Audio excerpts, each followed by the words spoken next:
Good evening. As we gather on this Christmas evening to celebrate the Eucharist around the little babe of Bethlehem, it is my privilege to wish you a Merry Christmas.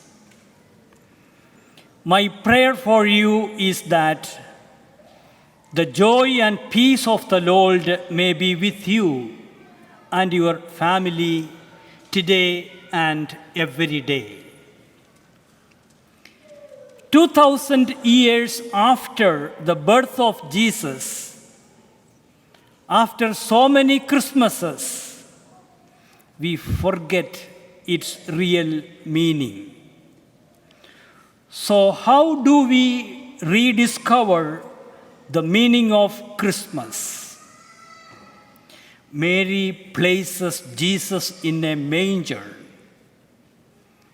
To rediscover the meaning of Christmas, we need to look to the manger because it is the sign of Christ coming into this world. The manger serves as a feeding container to enable food to be consumed more quickly. In this way, it can symbolize one aspect of our humanity, our greed for consumption. While animals feed in their stalls, we, in our hunger for wealth and power, consume even our neighbors, brothers, and sisters. There, in that manger, we discover His closeness to us.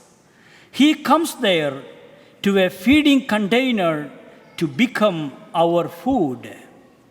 God in Jesus makes us His children and feeds us with His tender love. The Christmas manger tells us that God is with us. He loves us and He seeks us.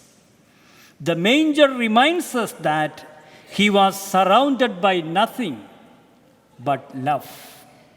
The poverty of the manger shows us that true riches in life are to be found not only in money and power, but in relationships and love.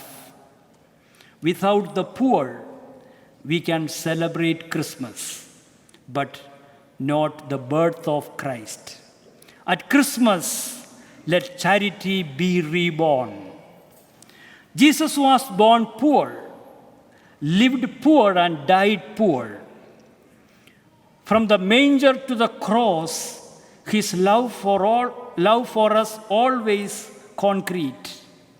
Jesus, who lay naked in the manger and hung naked on the cross, wants us to go to the bare reality of things and to lay at the foot of the manger all our excuses, justifications, and our hypocrisies.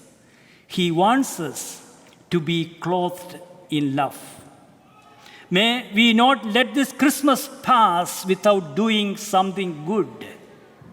Since it is His birthday, let us give Him the gift He finds pleasing. In His name, let us help a little hope to be born anew in those who feel hopeless. Jesus, we behold you lying in the manger. We see you as close, ever at our side. We see you as poor, to teach us that true wealth does not reside in things, but in persons. We see you as concrete because your love for us is tangible. Help us to give flesh and life to our faith. Christmas is Christ plus Mass, that is, the Mass of Christ, the sacrifice of Christ. Crib and cross are two sides of the great sacrifice of Jesus. In the crib, Jesus descended from heaven and became weak and vulnerable. On the cross, Jesus embraced the sinfulness of the earth and became helpless and miserable. The caravan from the crib to the cross is celebrated and commemorated at Christmas. Jesus, the divine babe, deserves a wonderful gift on his birthday. What can we give him? All what we have and what we are comes from God. So, is there anything that I can call of my own? Yes, probably the only thing which belongs to me is my sin. This Christmas, beyond all other gifts and preparations, we could gift our sinful life to him. It might feel bad for us to give all that ugly part of our life, but our blessed Lord invites us to give of ourselves to him entirely as we are to him, so that he can renew us and make us a new person. As Bishop Fulton J. Sheen says, "You give me your humanity, I will give you my divinity. You give me your time, I will give you my eternity. You give me your slavery, I will give you my freedom. You give me your death, I will give you my life. You give me your nothingness, I will give you my all." Christmas is a great time of celebration, but let us never forget Jesus. The celebration of the birth of baby Jesus demands space in our hearts. Yes, Jesus is, and he alone is, and ought to be, the reason for this season.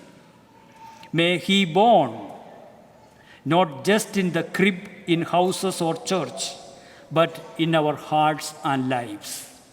A blessed and holy Christmas to all of us. Amen.